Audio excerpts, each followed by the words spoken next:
Hello, everybody. We're back, episode 26, presented by SodaStick.com. We've got another hefty one for you. We have not one, but two kick-ass guests joining us. Ryan Clark, byline with The Athletic for the past 2 seasons. Colorado Abs writer. Don't hold that against him. I promise you, you guys are going to want to tune in. And he's just left that part out. I know. We'll just mute that. We'll cut that out. But we will, and we'll talk a little bit about kind of, again, racial diversity in hockey and what he has seen as a Black member of the media. So we'll have him joining us. We also have Alex Frecon, which I believe we say Frecon, if he in fact is French. Shout out to Final our answer. listener in France as well. Thank you for listening over in France. Merci. And around the world.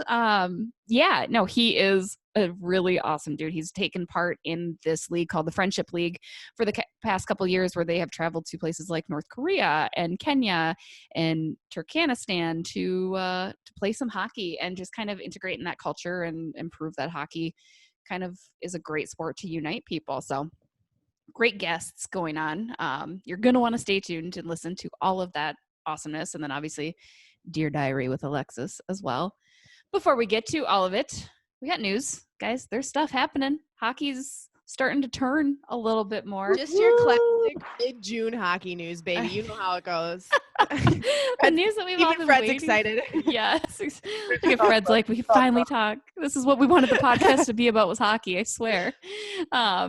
No, we'll start grassroots. Minnesota hockey working diligently to get hockey back at the youth level here as youth sports have started to open up a little bit. Hockey's still labeled a high-risk sport, understandably, right, guys? We've got a lot of touching and closeness and stuff where it's a little uncertain, but slowly but surely I think they're trying to reintroduce some of that stuff, so that's exciting. Some Minneapolis youth teams have been shooting some pucks in some fundraising efforts, more than $2,000 in donations to help rebuild that Minneapolis community. So kudos to the Minneapolis Youth Hockey Associations and teams that are working hard to help their area a little bit given recent circumstances. And Maddie Rooney on the bench in Centennial.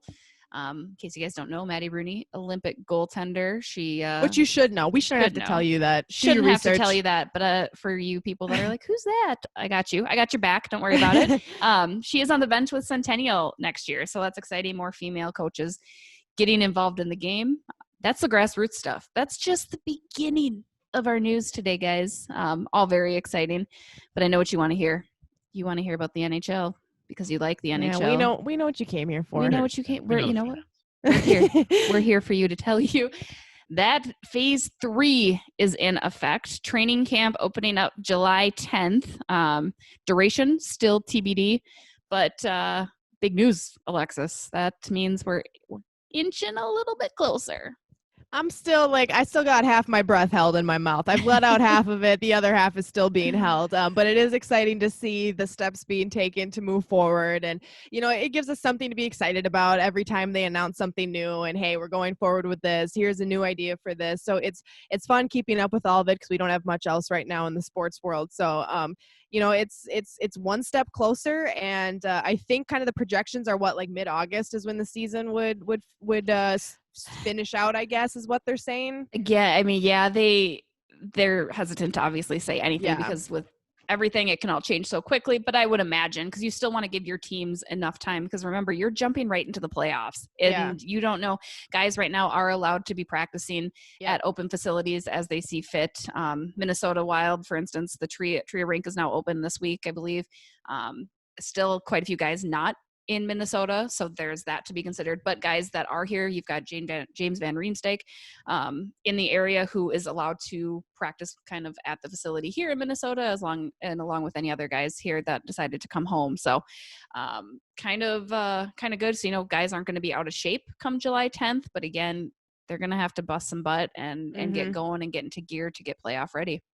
Yeah, it's going to be really interesting to see how this all unfolds. I know, Jessi, you and I were brainstorming some topic ideas for today, and I was like, why don't we talk about, playoff matchups? And you're like, why don't we wait until it's, a little bit closer? I was like, yeah, good call. We can talk about rein it in. Let's bring it back a little bit. I'm just so excited. But, yeah, it's going to be interesting to see kind of, I think once we get into the groove of it, it'll feel a little bit more normal. But those first, few games, if and when it gets to that point where we do finish out the season, it's going to be interesting to see kind of who was training and who still has it, which teams were able to kind of figure it out and which weren't, because it's just going to be weird. But yeah, July 10th, training camp. So it's exciting to see one more step forward, which is about a month away from here, which is going to come pretty fast, I'm assuming.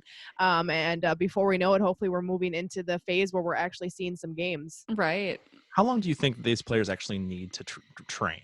Oh, I mean, probably not that long. They could point, take like be one lap "Come on, around the just rink. Get going. I mean, You do consider it's similar to any kind of off season, right? Like where they're not just sitting idle all summer long and sitting on the boat they've been drinking beers. Training at home, right? Like they're lifting weights, they're doing their own like stuff like that. So yeah, I mean, they shouldn't be like out of shape. They shouldn't be taking like 10-second shifts and need to hit the bench. They're professional athletes. Yeah, they know what to do. But I know the normal training camp though, you have training camp with your own players at your own rink, and then you start doing some exhibition games. We're not going to have exhibition games, right? No. So it's just going to go training camp right into good play. luck. Mm-hmm. Yeah. I mean, which you have to, if you want to get this done and you want this in, you have to do it this way. I mean, there's the exhibition games are going to be the playing games, for the games, right? Exactly. That's going to be the exhibition. By the way, this games. is for the Stanley Cup, so good luck. Good luck. We're excited. It's like just our preseason, coveted trophy. No big Yeah. deal. One that you've wanted your whole life.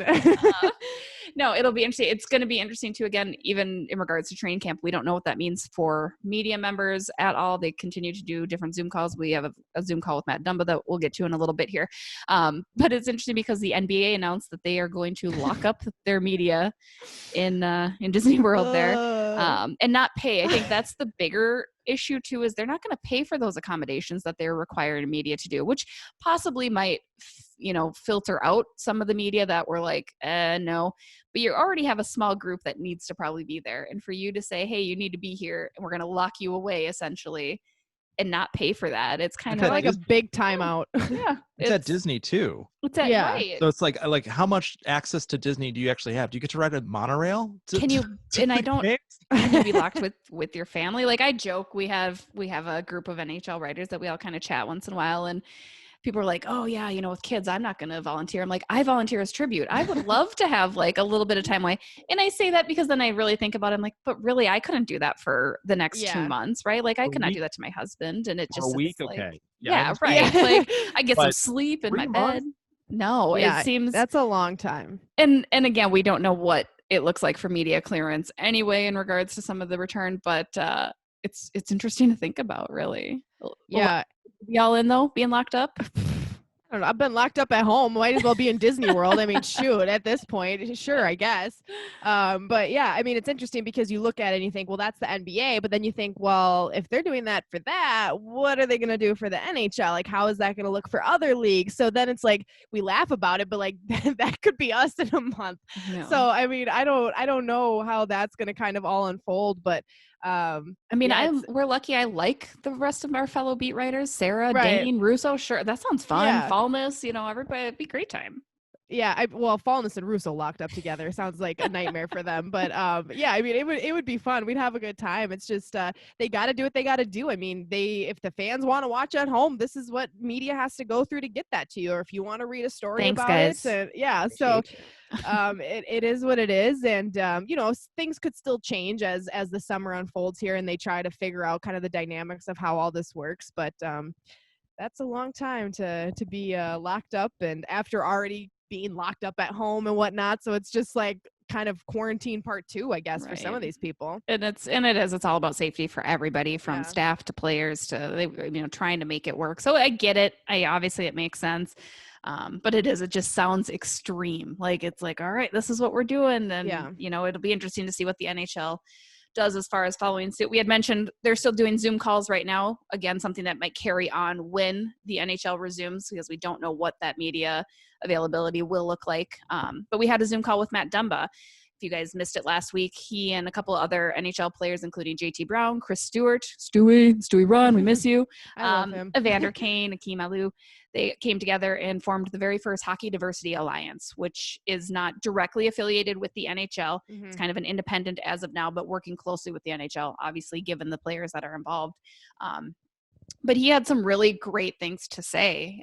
He's still up in Calgary, but he obviously, has seen from afar this Minneapolis catastrophe, and then how it is affected across the country and the rest of the world, frankly. He works very closely with Aces for Kids, which is a really great inner city group. And he had mentioned, it's really hard to see this happen to some of those families, to that community and to the community here. So it's, it's definitely something he's thought a lot about, and it's something he wants to change. He talked about his own personal experiences, including, he's seen his mom cry and he's had to cry leaving the rink. And he's like, there should be no reason that continues to happen. And there's, it needs to change. And if this is a small step forward, now that we have people talking about it, let's do that. And here's what he had to say about what he sees in the next 10 years and hopefully how the Hockey Diversity Alliance can help figure that out. In 10 years, you'll see at least half of the team is going to be mixed or have some color. It might be minorities or what maybe at that time. It's the majority.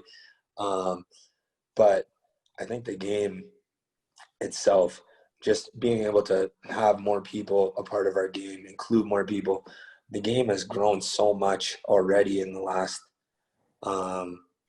10, 20 years with just the skill level alone and the speed and the pace of it.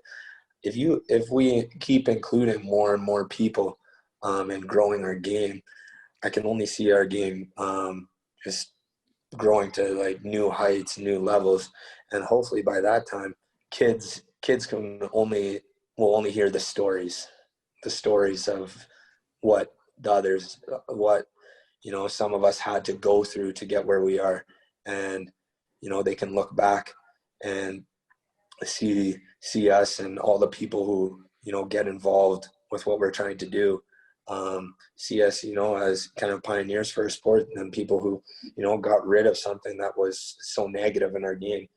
So that was, again, Matt Dumba just talking about the Hockey Diversity Alliance and where he sees that going and how he hopes that it continues to diversify hockey as a whole. It is. We've been talking about it, and if you're exhausted, sorry, but it's something sorry, that needs not to sorry, actually. Sorry, not sorry. Exactly. Yeah. It needs to continue to be talked about. And I do it, I think this could be a big turning point. We're seeing a big change in a lot of woke folks, including myself. So it's very interesting.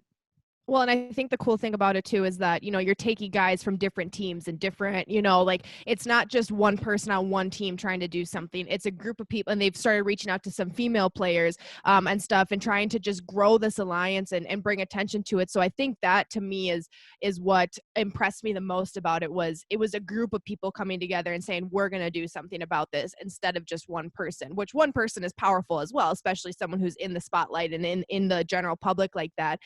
But it's that much stronger when you have a group of people saying, this is what we're going to do. We are going to make a difference. So yeah, hopefully, in 10 years, this has grown and there's more people in it and it's still being talked about, and the NHL is doing something about it and the NWHL is doing something about it. And, minor league teams and college level and all of that, because this is, it takes sometimes those people in the spotlight to get the ball rolling, to get people not in the spotlight to follow suit. And so I think this was something really awesome. All of the scariness and sadness and anger and frustration that has come out of the last few weeks, we've seen a lot of good things too. And this was one of those. And for us, a part of the hockey community and, seeing people that we admire and work with be a part of that, someone from the Minnesota Wild wanting to take an initiative is really heartwarming. So I think it's pretty cool, and I can't wait to see kind of what they do here over the future with it. Right. And Matt Dumba had mentioned their group had reached out not only to female players too, where I think that's very important to include them in the fold of this, just as far as even wanting women's hockey to grow and exposure there. But they also had talked to Colin Kaepernick, who, as everybody knows, had a lot to say years before any of this happened when in trying to silently protest, and JT Brown had then followed suit at that point in time too. But, and it was funny to hear Matt Dumba was like, I was kind of awestruck. Like, he's a big deal, but they said he's been really great in trying to help them transform hockey. I mean, Cap did this in the space where, you have a lot of white and black players, right? So, and it still was a challenge for him to get people to understand it. So he's still dealing with the consequences of that, which he shouldn't have to. And I think it's cool too that, you know, we're crossing sports now. They're saying, okay, we're in the hockey community. We want to make a difference here, which then, you know, expands out to everywhere. But let's reach out to someone in a different sport who went through this and kind of really got the ball rolling with all of this, at least in the modern day and age. With in a very public sport too, right? Yes. That's your number one sport here in America, guys. I'm sorry, I'd love to can't say hockey is. And so for him to have done that so publicly and get so much negative attention, but still to stay true to his convictions, I mean, it's that's a guy that you need to lean on to figure out what the next steps might be. Yeah, so I thought that was another thing that really impressed me out of that, was that they went beyond the hockey world to try to get advice and someone who had been through this already and is still going through this, to say, how can we go about this and make this something positive, have this have an impact, make a splash. And so I think that's pretty cool too. And maybe this is even something that expands for, you know, it's the Hockey Diversity Alliance, but maybe it's something that expands across all sports and it becomes a part of this bigger sports community rather than just the hockey world. But as we know, the hockey world is one of the sports that is significantly lacking in the advancement of eliminating racism in the sport and making it a more inclusive sport. So it's a good place to start, and hopefully it's something that just continues to grow over time. Well, and again, because it transcends beyond sports in regard, you know, sports is supposed to be the fun, escape, entertaining place. But when you have racism so prevalent in there, that clearly needs to be addressed in addition to the entire world, right? So, I mean, you have to address it everywhere. You can't leave some places unscathed and untouched and say, oh, it doesn't exist here, because that's a complete lie. It's it's unfortunately everywhere. So the only other way that we're going to change is if we take action. And again, I think you're going to continue to see that move forward. And I'm excited for these guys to step up, and because it was hard, you know, it's never easy for anybody, even if you are a black person, to say, hey, this is wrong, this needs to change, because you're putting yourself out there. You're really opening yourself up to that criticism. And like I said, look what happened to Colin Kaepernick. Exactly. Like, I mean, seriously, you have to know what you're doing is right, and you have to believe it, and you have to be prepared for, unfortunately, say the consequences that might result in it, and whether they're right or wrong. Exactly. So kudos to Dumba and the rest of that group. Obviously, I'm sure we'll have more as more comes out with that. I know he had mentioned they are planning something here in Minnesota in coming weeks along with JT Brown. So be on the lookout for that as far as what happens there. Obviously, we'll keep you up to date. One more piece of news: the NHL awards will be announced today. Or the voting closes, rather, excuse me. So I don't believe they'll be announced today, but the voting for the NHL awards concludes today. And Alexis and I had a little fun and thought we could name our own award winners, since we both technically work for the team or for the league. Yeah, we are not allowed we are not allowed to participate in the official voting. But that doesn't mean we don't have thoughts. You know, and it's something fun. So here are kind of our list. I would like to say, first of all, I would argue that playoffs need to be taken into consideration before awarding these votes. Like, I had such a hard time. I was like, I ain't even gonna lie. I had to look some stuff up. I was like, who had the most goals when the season ended? Like, I don't even played in the hockey league this year. Like, I don't even. Yeah, I mean, I definitely had to redo my research a little bit, but I also felt so stupid. I was like, I literally work in the NHL, and I'm like, I have no idea what's going on. Who is Leon Draisaitl? No, just kidding, guys. Kidding. We're kidding. No, I mean, between that, but I just think playoffs. Generally, you have the playoffs to consider, and how a team performs, how a player performs, whatever. So it was kind of interesting trying to find those votes and jump back into hockey. This is our training camp a little bit, guys. We're using the podcast as our training camp before we jump back into any coverage. So I was also doing this research last night at midnight, eating a pizza in the kitchen when everyone else was asleep after my 9-hour shift sound at like work. Excuses, so I'm, like, folks. Googling Excuses. This is what this sounds like. All right. Well, so who do you got for the Norris Trophy awarded to the best defensive player in the league? That's the one that I had, I think, the most trouble with choosing, because I think every year there's so many like good options. I think obviously like Brent Burns is always one that people want to go for because but then people say, well, he's an offensive defenseman. So what is the Norris Trophy? Is it a true defender, or do you want to see how many goals they can score? So I don't know. I was really torn. What did you have for that one, Jessi? I had Jacob Slavin. So I went okay. a little. I can get behind that. The reason I know he's not the popular choice, and he likely will not win. There are a number of players that rank ahead, but like you said, he's a true defenseman. I love Carolina just in the sense that they continue to reshape hockey in every facet. And I think Slavin is an example of that. He's kind of the modern era defensive player, block shots, win battles, races to the puck, everything like that. And I think I would wish he could be considered higher up on that list. Again, I know he won't be the popular vote. He's probably not going to get the vote, in fact, because there are a number. John Carlson is probably going to be your winner. That was the one that I was like leaning towards, and I was like, I don't know though. And then like another one was like Roman Josi, but the Preds are not doing that great. So I'm like, well, how? It's so hard because then it's like, at what point do you take into consideration the overall team? You know, are we just going to look at the individual players? So that's why like John Carlson, I think, would get the vote over a guy like Roman Josi. But I like Slavin. Or Victor Hedman. I think that's another one that I think those three are going to be your top choices without question, and rightfully so. I mean, it's no discredit, but I just kind of wanted to go off the map a little bit, try somebody new, try a different flavor. And again, I think it's because he embodies just such a different type of defensive player that we're kind of now starting to see, and somebody that's a very valued player. Like hell, I'd love him on the Wild team. You know, I think he'd be a big asset here. So that's who I went. So you would pick Carlson, then you think? Yeah. Okay. Yeah. That's Final fair. answer. Hit the buzzer. Put it in. Yeah. I like it. What about for the Hart, the MVP? This one, I think, I would have to say Leon Draisaitl. And it's tough because you go, well, he plays with Connor McDavid. He's on the same line as Connor McDavid. So how are you? But he filled in when McDavid had his quad injury, ladies and gents. Yeah. And who has more points? Leon Draisaitl, or more goals? Leon Draisaitl. So it's I just think that he gets so overlooked because he plays with Connor McDavid. It's unfortunate because if Connor McDavid's not on that team, Leon Draisaitl is going to get talked about every single night, right? But because Connor McDavid's on the team, you're talking about Connor McDavid just as much as him. Right. So I think I got to go with Draisaitl just because he, I don't want to say quietly, but he sometimes is flying under the radar just because of a superstar who also plays with him. So I mean, he's for sure. I mean, he won the Art Ross Trophy, finishing with 110 points this year, most in the league. He was the only player to reach 100 points. Not to say that others couldn't close in on that, obviously, with everything pausing, but he was the only player. He had 67 assists, and again, he filled in for when McDavid went down with a quad injury. So you needed somebody to do that. He kept Edmonton on pace and kept them moving forward, and that's a lethal combo. Like, that sucks that they have both of those players. That's a testament to how good he is, because you could say, oh, he's good because he plays with McDavid. He's like, well, he also played without McDavid, and he was still good, so take that. Exactly. I mean, I think that's my vote. It's hard to go. Nathan McKinnon, obviously, probably in the conversation as well, rightfully so, too. Yeah. I just hate Colorado, so not going to happen. Sorry. Okay. Sorry. How about for the Selke, the forward with the best defensive abilities?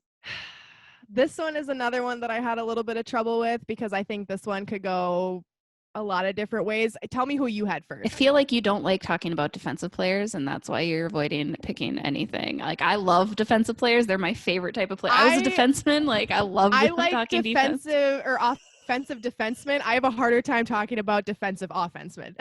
That's fair. Sense. Yeah. No, I get that. I kind of went a little, not totally off the grid because it's not crazy, but Patrice Bergeron. He is a 4-time Selke winner, and I don't think that this is his strongest year to win it. I think the other years it's been more like, easy, give it to him. But I don't need to argue the traits that he possesses that make him that winner 4 times now. Yeah. He's just completely embodies everything that is a defensive offenseman. He has sticks in the lane. His ability to back check. He's elite in that category. And I kind of like it. I dig him. I think he should do it. Again, I don't think that he is probably going to be in the discussion of even the top 3. I think you've got other guys that rightfully make a Sean Couture out of the Flyers possibly. But that's my pick. I would go with Patrice. I was thinking Patrice Bergeron too, but here's my answer, and I'm probably going to get hate for this. The reason that I was thinking Patrice Bergeron was because I often forget that he is a forward because he plays so well defensively. Right. So I was like, okay, I guess that kind of embodies what the award is for. If they're literally so good at playing defensively that I forget their position sometimes, that I think that's a good one. So I would agree with you on that one. Patrice Bergeron is a pretty good pick, and the Bruins are so good too. It's easy to kind of point a finger at that team and say, pick one of those guys. And because we're going to stick with the Bruins, Tuukka Rask is my Vezina Award winner as well. Oh, okay. Don't come for me. I'm going with Jordan Binnington. That's a little out there. I know, but Bins? Okay. He's so young, first of all. And B, I think that team is just so different with him his skill level. Like you look at like what they went through with Jake Allen and how well Jake Allen played, and then it's like this kid comes out of nowhere and all of a sudden he's like I would consider him one of the superstars on the team. And so he was one of them. My other one, which I'm really hesitant because I kind of have like an aversion towards this player, and I'm sorry Wild fans if you liked him when he played here, Darcy Kemper. I know he was kind of talked about because he's kind of turned around the Arizona Coyotes. He dealt with some injury and whatnot, so people were like, maybe we take him out of the running. But I just know that he is one of those pieces that, and I think I'm mad at him because he never played that well in Minnesota, and so I just don't want him to succeed. We have so many of those. How many players of like that can we point to? Too many. Don't even get me started. But those were probably my top two, and I went with Jordan Binnington. So, but Tuukka Rask is a good one too. Tuukka Rask is so wishy-washy now. Like he's getting to that point where like there's nights where it's just like, how are you playing that bad? Yeah. But then there's other nights where he like stands on his head and wins the game. So I'm like, I don't know. And I suppose the other being in the no Tuukka column is, again, he plays with the Bruins, and he has the depth in front of him is amazing, right? If he just stops like 5 shots a night, like they're still gonna win. Like they can score 7 goals a game. I think they're good. Yeah. But I would argue this is again one of his best seasons since he last won the Vezina in 2013-14. So it's hard not to say, he could be a guy that I think contends for that, because like you said, he can come up huge too when he has to, and he doesn't always have to because the Bruins are that good. I know that so many Boston fans, and the only reason I know this is because of Pete Blackburn and him chirping these fans who say this. I was going to say, we should have had Pete on for this episode, and we could have talked Bruins a little bit. Every award is going to be going to a Boston player. But I know that there's so many fans who are like mad at Tuukka Rask all the time. Yeah. And Pete is always like yelling at him on Twitter. They're like, he's so good though. Like, why are you acting like this? Yeah. So I totally respect your choice, but I'm going to go with Jordan Binnington for mine. It's wrong, but that's fine. And then our final, the Calder Rookie of the Year. I hope you chose the opposite because there's really only 2 people that we should be talking about at all. Should we say it on 3? 1, 2, 3. Quinn Hughes. Yes. All right, good. We're on opposite sides. This is good. This is good debate. I think you can. I mean, there is no right answer here because they are both so phenomenal, right? Yeah. Tell me why you chose Makar. I just think that, I don't know. I think that there's something about him that sparks a little bit more excitement when he plays than when I watch Quinn Hughes. And don't get me wrong, Quinn Hughes is fantastic. He's a great addition to the Vancouver Canucks. Like, there's nothing about him that I'm like, he's not good. There's just something about Cale Makar. And maybe it was part of the reason, like, how we played in the playoffs last year. I don't know if that's some of the enticement with why I chose him. And the other thing, too, is and again, if you're someone who doesn't want to consider the overall team effort as far as picking awards for players, I just think the Colorado Avalanche overall have a little bit more spice to them this season. And so for me, I'm thinking, okay, if you want to just say the 2 players are equal as far as it could go either way for the award, and then you want to expand to looking at how their teams around them play, I would say that Colorado gets the nod a little bit. And I don't know, Cale Makar scares me. So let me put it that way. Quinn Hughes doesn't scare me as much. Cale Makar scares me. And maybe that's just a Central Division thing. I don't know. But that's who I'm going to go with. I like that we're on 2 separate sides of this, though. I do too. I was really hoping and this was not plotted, guys. We didn't we didn't tell each other who we picked. Yeah. And I do agree. And I had a tough time. I went back and forth because Cale Makar is absolutely amazing. And he's been such a phenomenal compliment to Nathan MacKinnon. And I mean, again, that makes the Avs so potent and so terrible. And I hate them for that, right? Because they're both defenders too, aren't they? Yeah. So it's even more interesting because they both, and again, that speaks to the younger generation. And it goes back to what I had said about even with Jacob Slavin is like, it's all changed. The game has changed so much in defensemen. Like the reason I chose Quinn Hughes is because his skating ability is just impressive. Like it's so smooth and it's so quick. I would agree.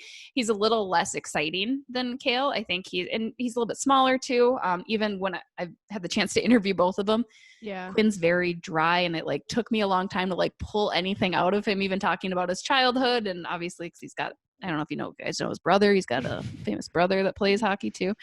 His name's Jack. No, so I went with Quinn though. Just in general, because he's still made Vancouver. He's helped Vancouver get to the playoffs, though. He's kept them in that contention. I think you remove Cale from they're still going to be a playoff contender. They're still great, that's right? A good point. I think Quinn definitely is kind of that what's the word I'm looking for? The little not turning point, but he's the hinge a little bit that kind of could make the difference. Exactly. And I think he was on his way to asserting himself in rookie history, frankly, as the one of the league's best rookie defensemen of all time. He could have been top 5 if there wasn't a pause. He was definitely in the top 3. He had 53 points to Makar's 50, and truly one of the best two-way players that I have seen in a very long time. So that's why I chose Quinn. Again, I think one of us is going to be right. I don't see anybody else knocking either of those two out. So I'm should we put a bet on this. If Quinn wins, if Quinn wins, I get, I don't know. What do you want? Lay it on the table. I Negotiate with me. A beer. You buy me a beer and I'll buy you a beer. Okay. All right. Let's virtually shake on it. You saw that, Fred. Fred's our notary. I think you should put up the Da Vinci shoes for a bet. Oh, no, those cost me I'm not even going to say how much those cost me. You're talking to a girl that hasn't spent more than like $50 on a pair of shoes. So yeah, my Givenchy shoes cost way too much. I'm not. Is that how you pronounce Givenchy? Yeah, Givenchy. It's French. It looks like Da Vinci. I don't know what they're talking about. Their shoes. Designer shoes. This is why my feet hurt every night. We'll just bet a beer, Fred. Quit trying to up the stakes here. Yeah. All right. So you guys heard it here first. That's what we're gonna do. So that's our NHL awards. I like it. There's some differences. I'm curious to see. Let us know what you guys think, because there's a couple categories that really could be up for debate. Like there's some where it's like you could pick a lot of different people from a lot of different teams. How about the Jack Adams Awards? Can we ask that one? Because I got an answer. All right. Ask me who I want to win Jack Adams. I know who you want to win who do you want to win the Jack Adams Award? John Tortorella. Awarded to the best coach in the NHL. All right, thanks. I was really excited about that one. I knew we wouldn't discuss that one, but I was even if he wasn't in the league, I feel like you'd vote for him anyway. I'm going to vote for Bruce. I have to bring Bruce. No. Give towards the vote. Come on. Sure, fine. Towards. Yeah. Let's go, I guess. Thanks for not biting my head off entirely. We're gonna let us know what you guys think. Let us know if our picks are awesome or if they suck. I'm open to that too. Tell me why mine suck or tell me why they're great. Either way. We should put a poll out on the Calder Award and see which people think is gonna win. I like it. And what kind of beer we should get. I like it. What kind of beer? Yeah, good question.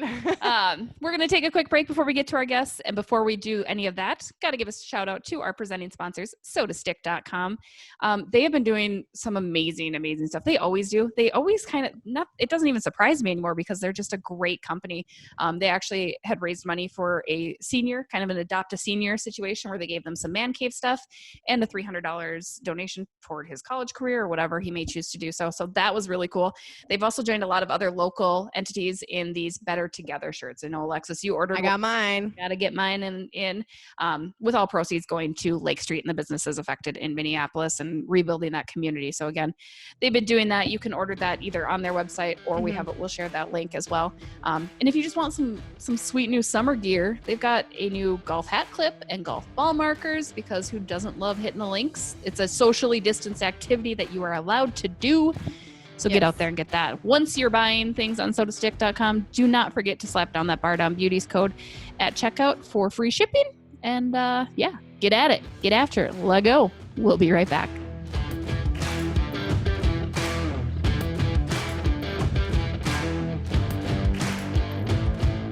And we're back. Joining us now, a former high school sports scrapbook filler turned big time with The Athletic, just recently celebrating 2 years of The Athletic byline, covering the Colorado Avalanche. We will not hold that against you, probably, only because you still admitted you do like Minnesota.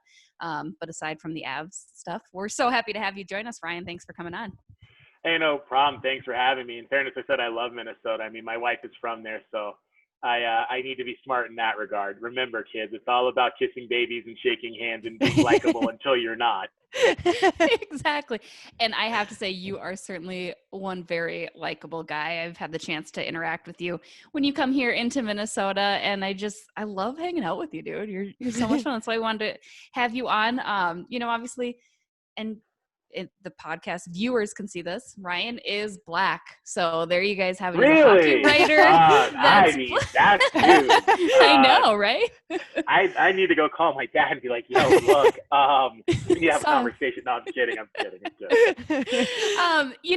And because of that, we do. You have some very great, not great experience, but you have experience in dealing with the racial tension that's now currently kind of play, you know, around the world and come to the forefront. How have you always handled that, being in hockey, a very predominantly white space, as just a writer and as a person and as a fan of the game?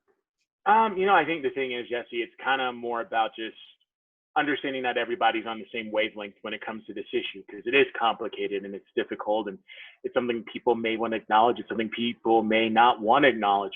And so I think just kind of the key has been just let people bring that conversation to you instead of the other way around.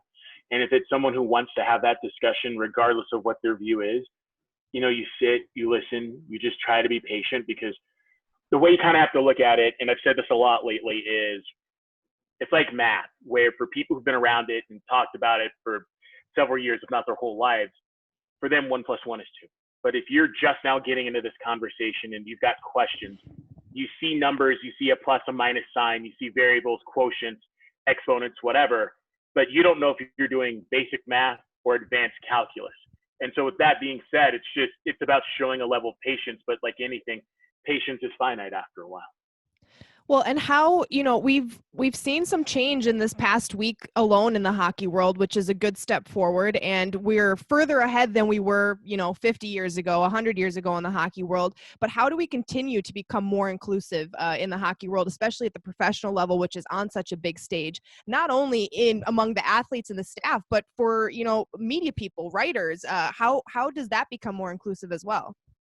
Sure. Well, Alexis, it goes back to something you said, which is it's a step, but it's the idea that that's all it is. It's a step. And people who think like, okay, we automatically have an answer, there's no guarantee. And people who say, you know, I think that we've reached a turning point, there's no guarantee, because, you know, a lot of us have argued, wasn't the turning point Emmett Till or the civil rights movement, or what happened in LA with the Rodney King riots? The big conversation about race was supposed to happen during and post OJ, or when Obama got elected, or when Tamir Rice or Michael Brown or Sandra Bland, Trayvon Martin. And I use all those examples to show how, like, for a lot of us, it's the idea that, okay, you're seeing people talk about this, but what's going to keep people from talking about this in a week, a month, a year? What happens when sports returns? Will this still be a conversation, or will it go by the wayside? So, I mean, it's a step, but it's the understanding that in a lot of ways, it's a journey that it doesn't have a finish line that is visible in sight.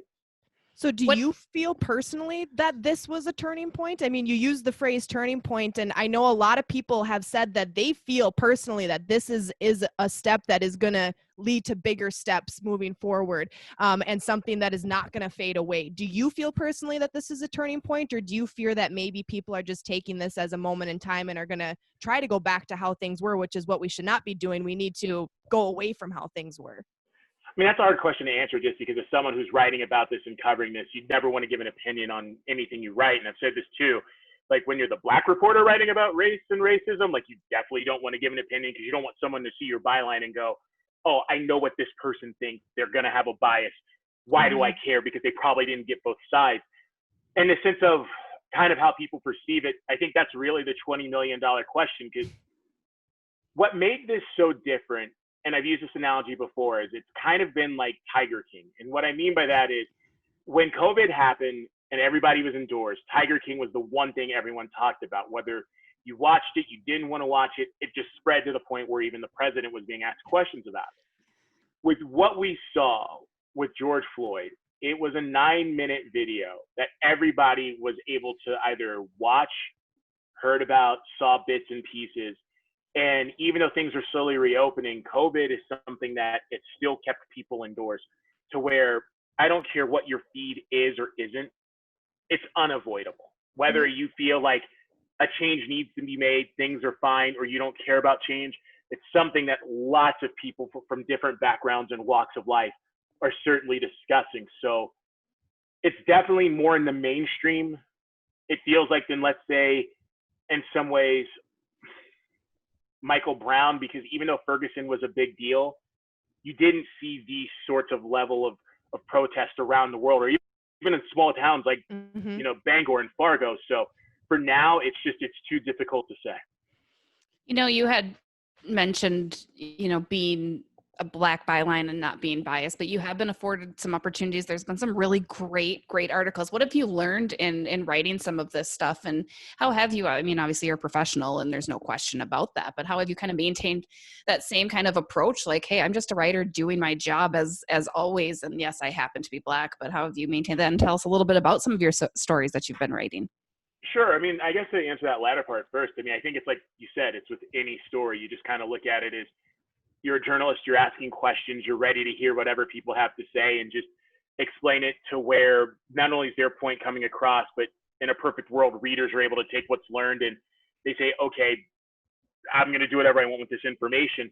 And in the sense of the interviews, I mean, it just all depends. Like if you're talking about the one with Evander Kane, it's one of a man who has constantly talked about this. He's speaking up and he's pointing out some things that the general public may not be aware of. Like there are Black players who are afraid to speak up and say something for various reasons, or how like you can have one voice like a LeBron James amplify this message, but at the same time, it takes strength in numbers for other people of other races, backgrounds, you name it, to get involved.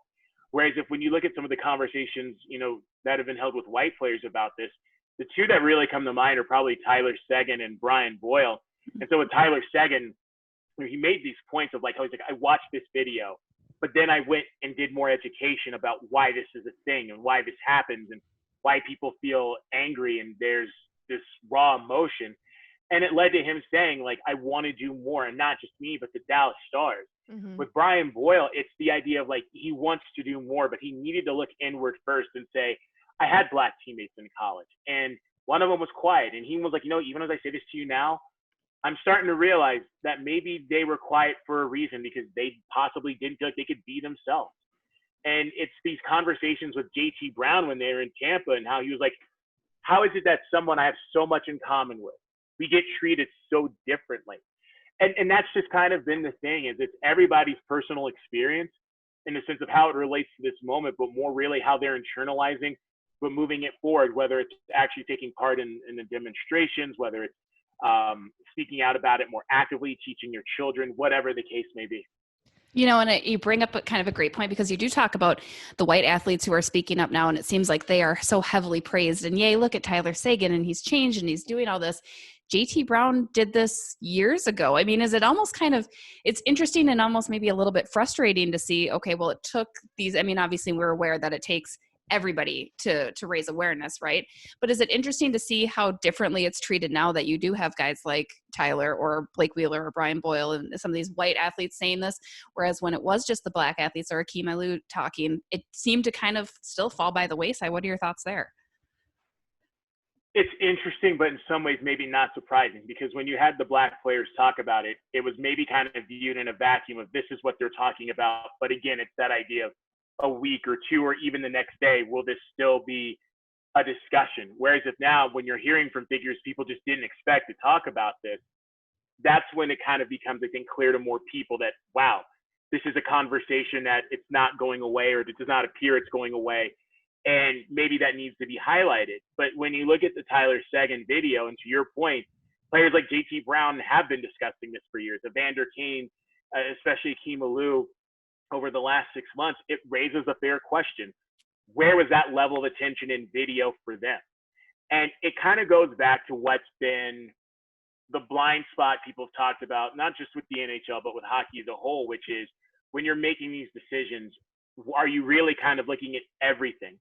And, you know, we all joke about, you know, Let's Do That Hockey with Chance the Rapper and why it was so funny. And because the joke of it was, it's a Black reporter in a sport where there are hardly any Black people to begin with. And then in a situation like this, where images become everything, to where teams are having to be meticulous about how they, you know, issue and release statements and the wording they use, to do a video like that, you also have to take that same approach. It doesn't matter if you're highlighting Tyler Seguin, Sidney Crosby, Akeem Aliu, Evander Kane, whomever.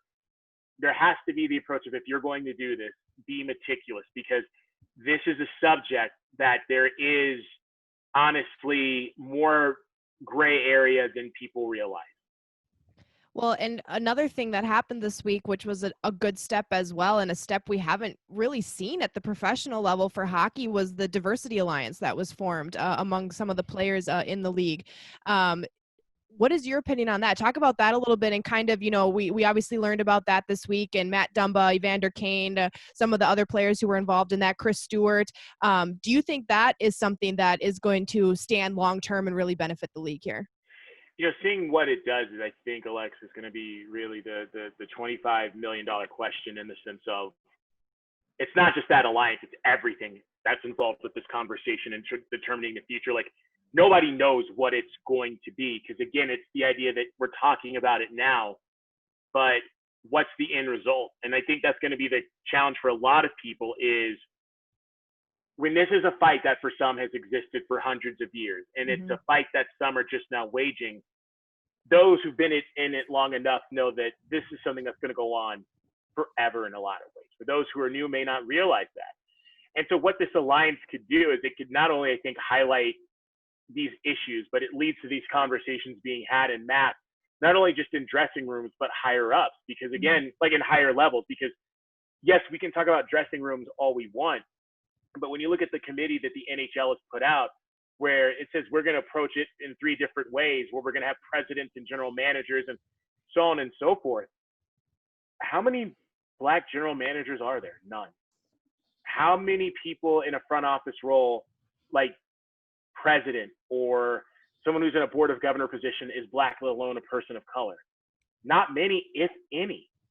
And so those are the things that, while you have these initiatives, that's the thing about initiatives, is they're made with the idea of this is how we're going to address a problem. But in order to do that, you have to look inward at your own problem. And as it relates to the one that's been started by the players, it seems like of all the ones that could have the potential to do the most impact, but at the same time, it goes back to people remaining engaged. And we've put such an emphasis on hockey as it pertains to the athletes, and rightfully so, right? We want everybody to feel comfortable in the space that of a game we love so much. But you had mentioned media and why the chance for effort. It's ironic, we had talked with Erica last week about that exact segment on how, and maybe that might hinder some of those perceptions of welcoming Black media members. Have you experienced anything uncomfortable that you're willing to speak of? I mean, because again, far and few between Black hockey players. You have Kevin Weeks, you have Eric Stevens out in Anaheim, and you, I mean, really are kind of the ones that come to mind. It seems like that's still an area that we have so much room to grow. And again, I think it goes back to the crux of hockey needing to be more welcoming to everybody. But what have been some of your experiences, and tell us even how you got to be where you're at now?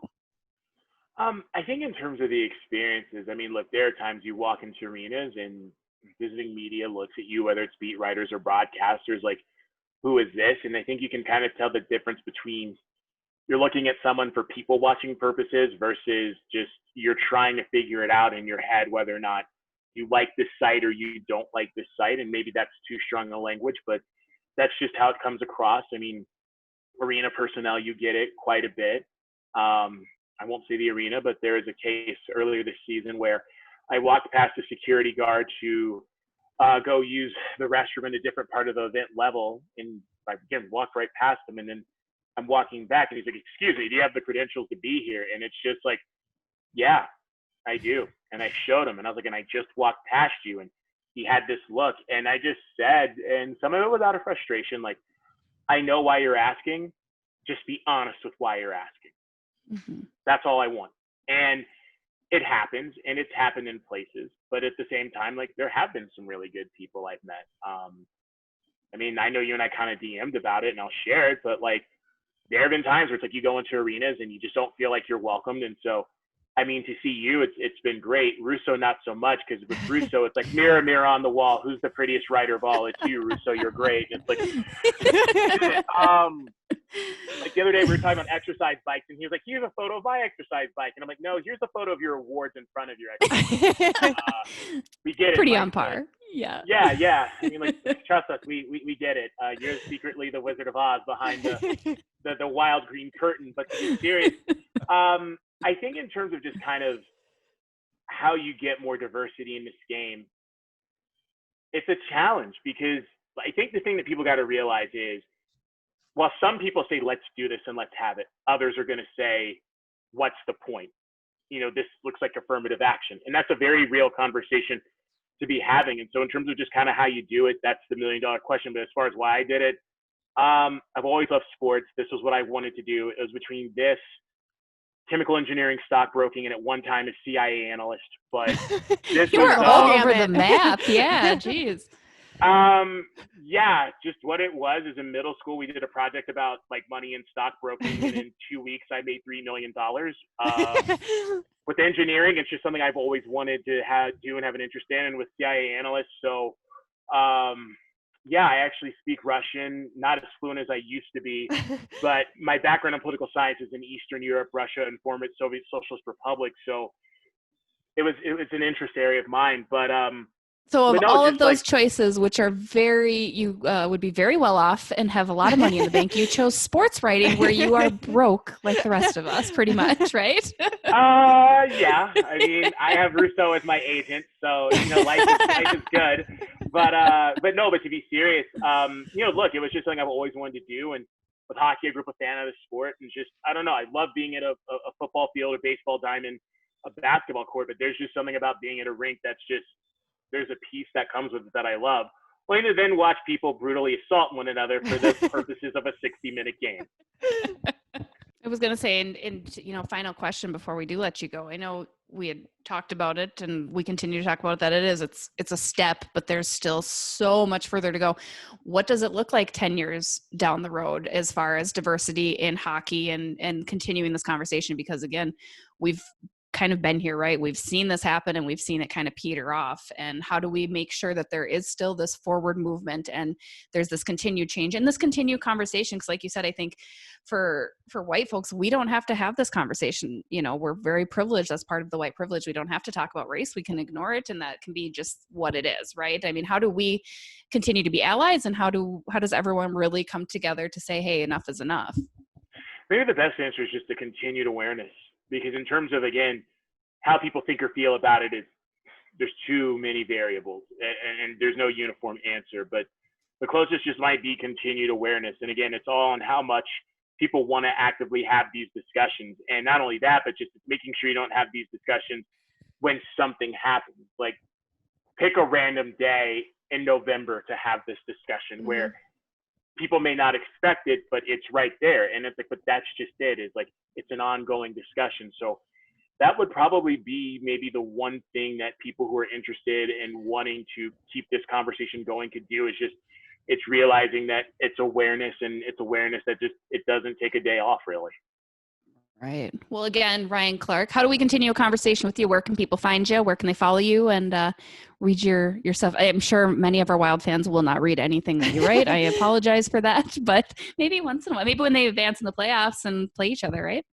I don't want humanity reading anything I write. I mean, that would be bad for them. But no, if you're a glutton for punishment, I mean, The Athletic, of course, with the Avalanche tab. And if you want to follow me on Twitter, which, dear God, please don't. It's be Ryan_S_Clark. Jessi will tell you I am a horrible follow. All I tweet about is he's the best. And just not really. I pay her to say these things. But if you want to do it, go for it. If not, I am so not going to get offended. I will give you money to stay away. So there you go. I love it. Well, Ryan, thanks so much for joining us. We're going to take a quick break. We'll be right back.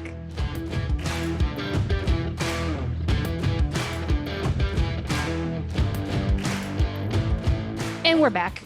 Joining us now, Alex Frecon, which is not the appropriate way to say his last name, but he said he would like to officially change it and go with that. So that's what we're going with, right? And he refused to tell us the actual way to say it. So that's the only way we know how. So I have absolutely no idea what they're talking about, everyone. That is 100% how you say my last name. That's what we're going with. No, video producer. You guys may be familiar with the Minnesota Anthem. Got over 1 million views on YouTube.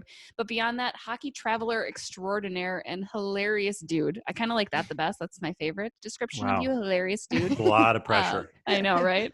But Alex, thanks so much for joining us. Thank you for having me. You bet. We'll just, and that's the interview. That's what we're going to end with. Thanks for coming on. Yep.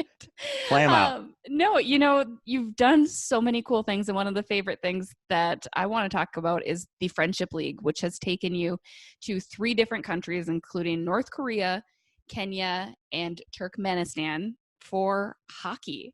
I mean, how did you get involved in that and explain those travels in the game? Absolutely. I'm going to throw up a preface because I'm going to talk about it as if it's normal, which I know everyone listening will be like, this guy's crazy.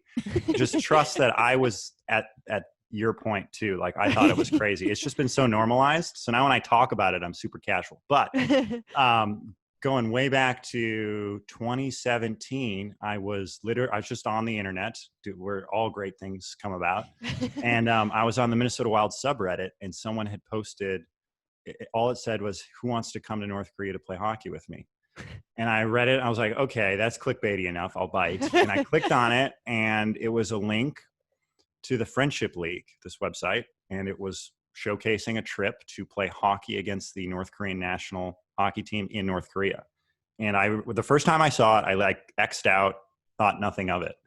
And then like over a period of like 2 months, it slowly just rabbit holed. And soon enough, I sent out an email to Scott, because my first thought was like, this isn't a real thing. It's got to be some like scam where you give them your money and then they're like, you thought you were you thought you were going to North Korea, you idiot. We said, no, that's not a thing.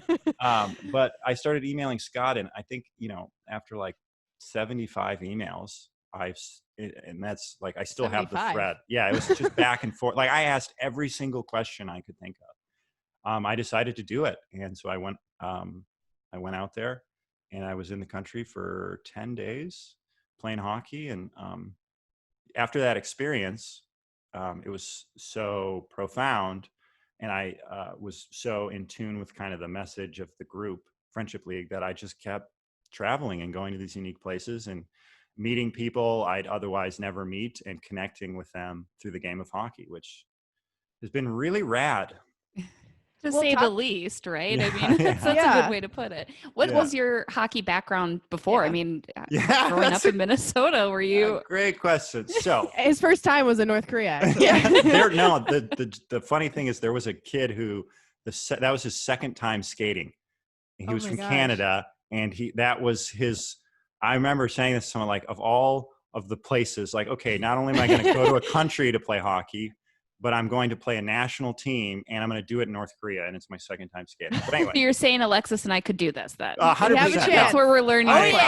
Consider yourself like you are now in my Rolodex of like, I'm going to be you guys heavily to come on the next trip. I'm in Jeff's coming too. But I am a very mediocre hockey player. I think that would be a euphemism. I played like 3 or 4 years of organized hockey as a kid. And then I think when I was about 11, I stopped. And then fast forward to my senior year of high school, our JV team didn't have any skaters. So like 4 or 5 of my friends, we joined up. They're like, we'll take anyone. Yeah, like, literally. Of my 5 friends, I was the only one who could skate backwards. And we were playing JV in Minnesota, which is like, God, I was getting lit up all the time, but it was a lot of fun. And so I kept playing through college at like intramural club stuff. And then after college, I, pond hockey and whatnot. But I skate in a beer league too, like an adult league.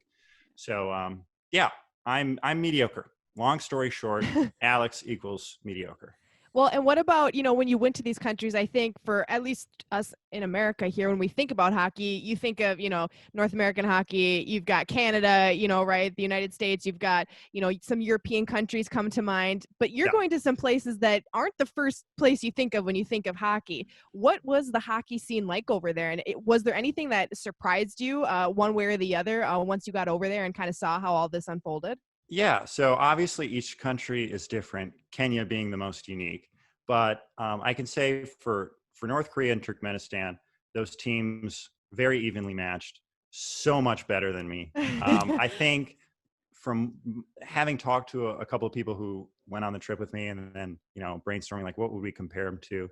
The North Korean team, I think the best comparison is like a good junior B team. Sure. So, that's way beyond my scope. But in terms of like the culture, that's kind of harder to determine because particularly in North Korea, like I wasn't spending a lot of time with the locals, Sure. chatting like, hey, what do you think of hockey? But with that said, like, they had, both Turkmenistan and North Korea, they had rinks, they had training facilities, they had teams. I will say in Turkmenistan, I got a better glimpse of how hockey was, appreciated in the country. And like the first game we played, I walked out and there were probably 300 to 400 fans. Oh, wow. With like banners. And, you know, as a beer leaguer, like I'm used to 1 or 2 people and it's usually someone's girlfriend or wife, you know? And so that was quite remarkable. And I do believe in Turkmenistan, like they televise games. In Korea, I don't think they did. But yeah, I mean, everyone I talked to who was affiliated with, whether they were a fan or a player, like their passion is just as equal as any American fan, you know, like they love the game. What made Kenya the most unique? You said that one kind of was the most unique out of those 3. And what was it about that made you feel that way? The uniqueness just stems from the fact that like probably 99% of the population wasn't aware that hockey existed in Kenya. Like I remember walking in through the Nairobi airport with my hockey bag and one of the customs guys was like, "What are you carrying?" I was like, "It's hockey stuff." He's like, "Why are you bringing that here to Kenya?" I was like, "You guys have a national team." He looked at me and was like, "What? We do?" I was like, "Yeah, you have a team. They're quite famous in North America." And he like brought all his friends over and he was like trying to look it up on his phone. So, wow. you know, unique in the sense that like, it's just super under the radar. But, you know, once you meet the players and, you know, their friends and you meet these fans, like the passion is there. It's just not, the awareness is not there. What are the facilities like then too? Obviously we're extra spoiled here in Minnesota with just some outstanding grassroots facilities. What is it like over there? I mean, like you said, if people aren't even aware that the sport exists, I can't imagine the ice is really amazing. No, it's not amazing, but you know, and like, I'll never forget, I walked in and I was pretty naive. I was like, okay, you know, it's a hockey rink. Like it'll be a regular hockey rink. And it's in a hotel and it's not a hockey rink. It's just a skating surface and it's a rectangle. Literally have like edged. It's not a curved board. Like there's a death corner where like if the puck goes in there, like it's not coming out. And it was about the size of a 3v3 rink. And like they would fasten little metal like cages to the boards, like each section. And so there'd be like 50 of these sections they'd have to hoist up. And it was about a 3v3 rink and they had this miniature Zamboni. And it was the most amusing thing in the world because, like, it didn't work. Like, it didn't resurface. It just scraped the snow. And it literally was like the size, you know, it was just like a single person mini. It was awesome. So suffice to say, there with the way the boards and corners were, get pucks in deep is not a go-to game plan in Kenya. Yeah, like in a weird way, though, it kind of was because they don't. You know, it's non-traditional in the sense that it's really more about just gaining experience on the ice. So like it's a small rink, there's no offsides and there's no icing. So like literally they'd be ripping shots from like 3/4 of the way down because they knew they had the best goalie. And so they were like totally taking advantage of that. But yeah, the whole dump and chase. And another thing too is like Kenya's Nairobi's about 6,000 or 7,000 feet above sea level. Oh wow. So just skating in general was a challenge. Like playing in Colorado. Yeah, literally. Like that made me question, like, man, they must have, I wonder if they have some weird physical unfair advantage. Yeah, right. They're just would fall in line with the fact that they're just a bunch of cheaters anyway. And even more so hockey knowledge over there. You said Turkmenistan broadcast the game, so there's probably a level of fandom, but I mean, do you find that it's still a big learning curve for a lot of folks that are either playing or watching or trying to get involved in the sport? And is that a big component of what the Friendship League is trying to do? Yes, and yes and no. I mean, like for example, Turkmenistan and Korea's obviously in its own kind of world just due to its isolation, but you know, they have general programs and ways to train and stuff. And Turkmenistan had really impressive facilities. But in a place like Kenya, even though there's limited resources or resources is kind of a struggle, you know, keep going back to the passion because a lot of those players I would talk to, they just YouTube like crazy. Like they all knew who Jeremy at How To Hockey is. Like they are huge fans of his. Yeah. But in terms of the Friendship League, it is about being like, hey, you know, the sport that you're playing, and the Friendship League is growing to just not be exclusively hockey. It more so uses sport as a way to be like, hey, we want to support what you're doing. We want to support your youth programs, and we want to try and develop some sort of like just kind of friendship for, you know, as kind of sappy as that sounds. It really is more just about being like, hey, you have fans, like you have people rooting for you in your program now. Like I have I follow people on Instagram from Turkmenistan. Like I see their stories. It's so cool to be able to say that and to see what they're doing and to see what people are doing in Nairobi today. I remember when I came across that, 2 years ago or 3 years ago now, I guess, when you had released your first video, I was like, this is so freaking cool. Like, not only did you get to travel and have these amazing experiences in another country, and arguably in a country like North Korea where people are not so, prone to maybe visit all the time, but you get to do it with hockey. And I think that is just so cool, especially now given kind of the need to diversify hockey, right? And to expand and to grow. How much do you think a league like this really can help that goal and to continue to, around the world, get more people involved in the sport? I think that it is a tremendous kind of grassroots effort, if you will. And I have specific examples. I mean, most recently after I released my kind of Kenya video, I forget the exact country, but like people started reaching out to me and being like, hey, we're trying to make a team in this country. Will you come play us? And I know Scott has received those kinds of inquiries as well. So like every time the word gets out, you see more and more communities who are trying to build their programs, kind of raising their hand and be like, we'd love to play with you. Like, we'd love to show you what hockey is like in our country. And I think that's awesome. It's great to see the game grow, and it's great to connect with people you wouldn't expect to connect with, over hockey. Like I wouldn't expect to become friends with a bunch of people in Kenya because of hockey, but it speaks to the power of the sport. Well, it speaks to the power of the name, friendship. I mean, it seems to be kind of, you've mentioned that several times. It seems to be kind of a common theme is, not only are you having fun playing hockey and expanding kind of where hockey is and who gets exposed to it, but you're making friends in the process. And that makes it all the more fun when you're actually, enjoying what you're doing. And again, you get to travel. So what better way to do all of this than to see all these cool places that you might not have been able to go to otherwise? Yeah.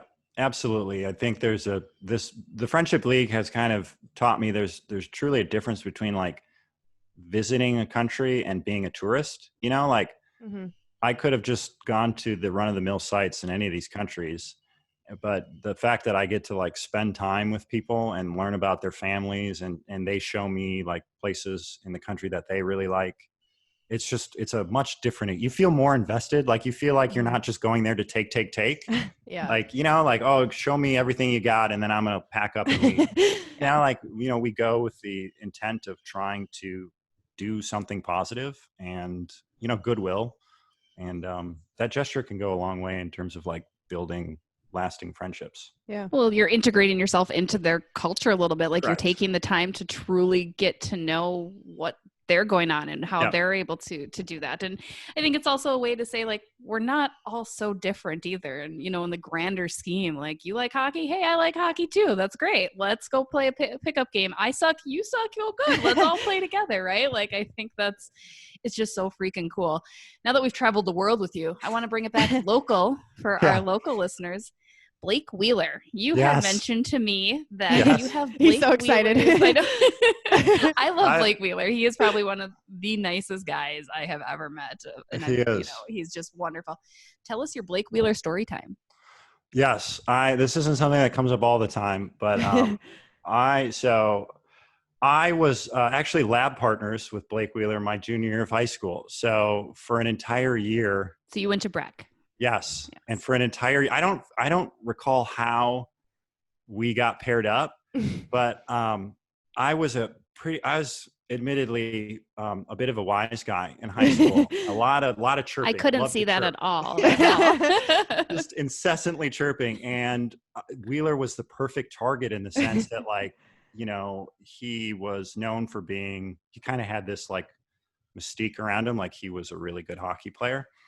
He's also like this tall, lanky kid. So I just immediately would start laying into him and he would give it right back.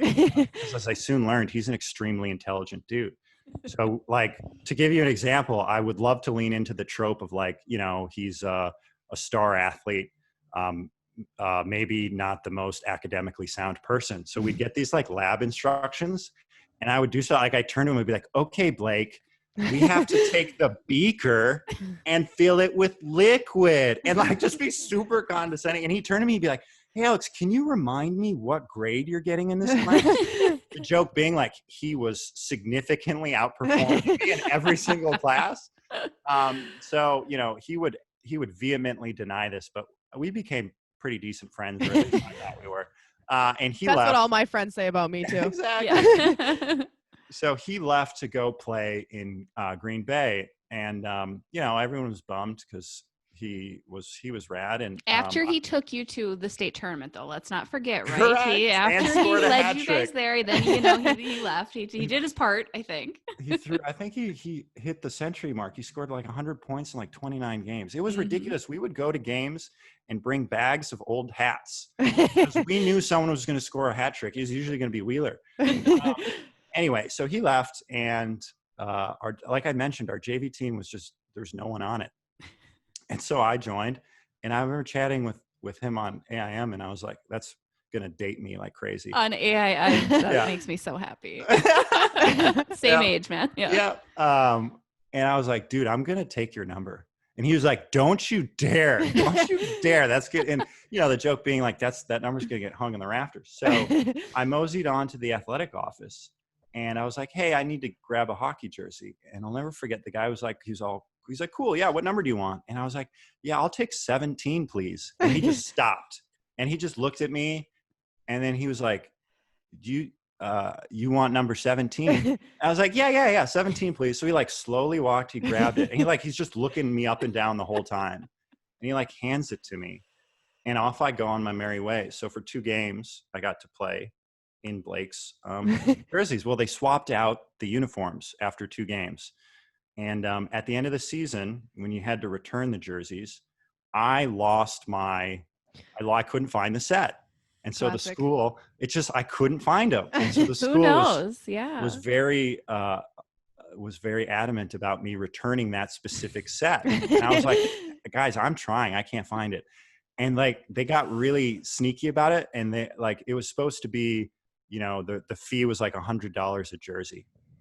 And then the athletic director found me. I'll never forget this. He pulled me aside. He's like, hey, just so you know, there's been a mix up. For your set of jerseys, it's not $100. It's $500 a jersey. So it's going to cost you $1,000 if you don't find them. Oh my God. I remember being like, I kind of smelled like something fishy was going on. I went back. I was like, I told my parents, I was like, hey, I can't find these jerseys. This is what they're going to charge if I don't find them. And my dad calls the athletic director, and the athletic director was like, oh no, Alex was totally confused. That's a big misunderstanding. I'll never forget. I was like, that was a really sneaky move for being like, he was a really religious, pious kind of guy. And I was like, that's some tomfoolery for someone. But long story short, they were like, hey, we would love to get his home jersey back so we can give it to him. If you can't find the away jersey, that's fine. And so I kept searching, and lo and behold, I found him.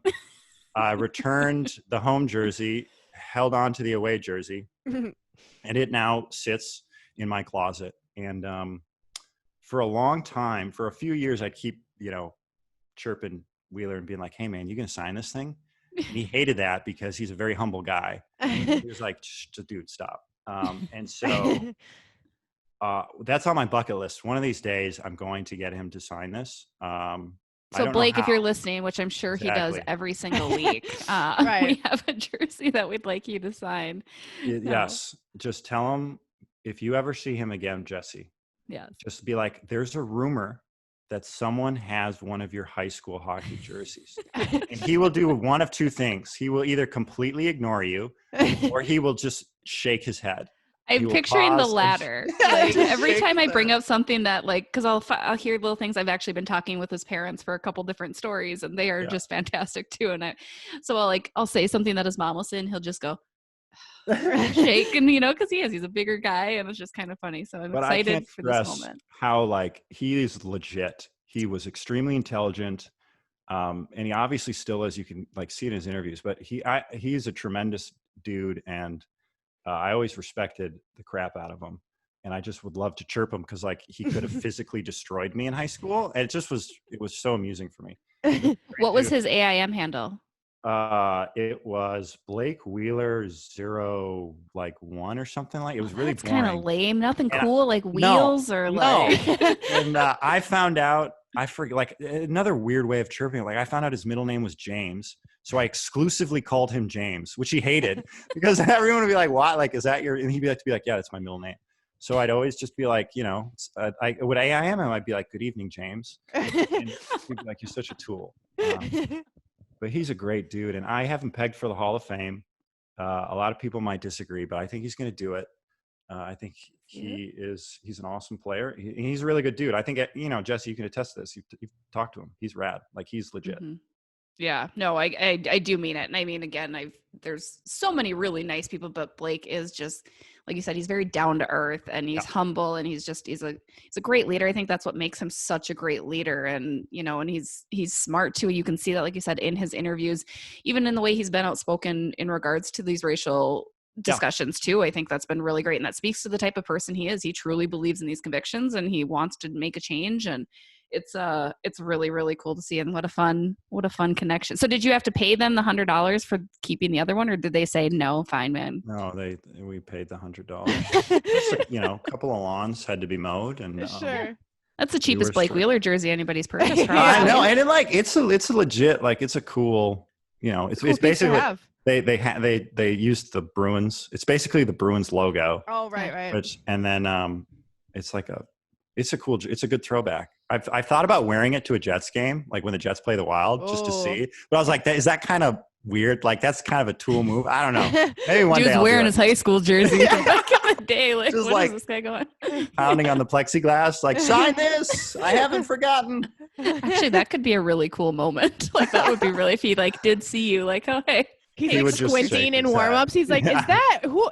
Wait a second. He hasn't gained a single pound since high school. That's so funny. Well, perfect. Well, before we let you go, we also want to let people know where they can find you. You're on YouTube doing some really awesome things with different music videos and obviously using your hilarious personality to good use and doing that, of course. Can't tell, we've been laughing the entire time. I could have been, accommodating laughter, and you guys could have been just really convincing about it. It's actually just Fred hitting the laugh track instead in the background, and that's about it. Nice, Fred. Classic Fred. But no, let our listeners know where they can find you, follow you, and keep up with all your travels. You can just collectively tweet Blake Wheeler at Piggy Punk, whatever his handle is, and tell him to sign my jersey. And then also, it's just the same everywhere. It's Alex Frecon, which Frecon, and then my YouTube channel is Frecon AF. And say hi. I love talking to people. And if people are interested in getting involved in the Friendship League, are we able to just kind of go in and sign up and find different ways to get involved there? Absolutely. Like I said, the Friendship League website is friendshipleague.org. It's under construction right now because with the whole pandemic, they had to hit pause and everything. So they're taking that opportunity to kind of rebrand. And the result of that is, anyone will be able to join on these trips, like skill level, doesn't matter. Some trips aren't hockey related. They're, soccer or whatever. And we've had participants who just go along for the fun. So I just want to make the point that, like, if you're just interested in going to a unique place to try and connect with people, the Friendship League, it's really, really cool. And it's, Scott is he's genuine in his pursuit of goodwill and connecting communities and cultures. With the website being down, I mean, their social's still running. Friendship League, How International Friendship League, just Google it or reach out to me and I can connect anyone with Scott. So. Well, awesome. That's something I definitely want to try, especially if we're going to places like maybe Greece or like a really nice tropical destination. Exactly. And we will need, we'll need to be some sort of play-by-play coverage for the games. There we go. We're live streaming now, and this might see an opportunity here. So get ready. Pack your bags. We're going. We're going. We're in. I'm ready. Well, again, Alex, thank you so much for taking the time to chat with us and let us know all about ways that people can get involved. We're going to take a quick break. We'll be right back.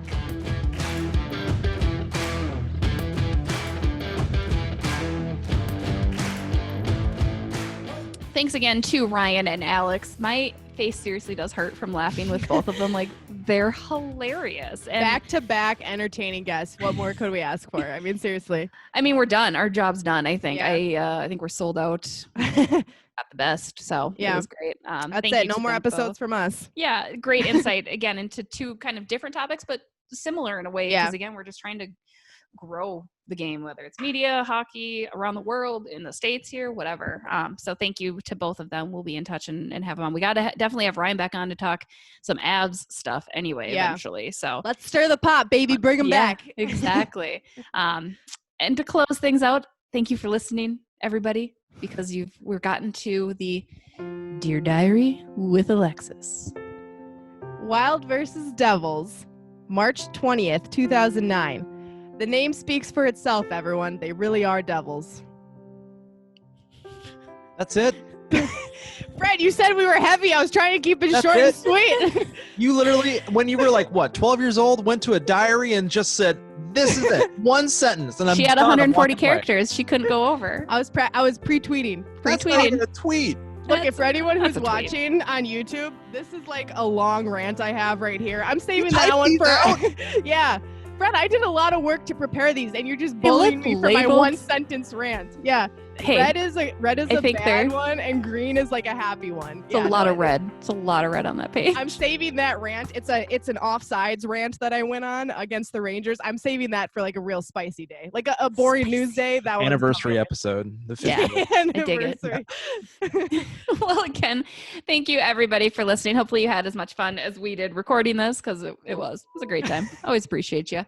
Don't forget to subscribe, rate, buy our shit, love us a little bit, share. We want to keep this thing going. We're happy to bring content to you guys every week. If you have ideas of what you want to hear, shout outs, questions, don't hesitate to reach out to us via social media.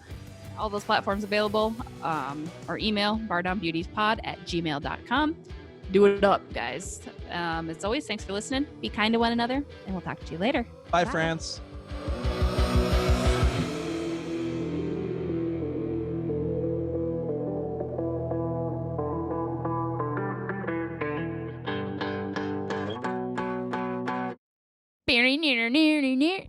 Near.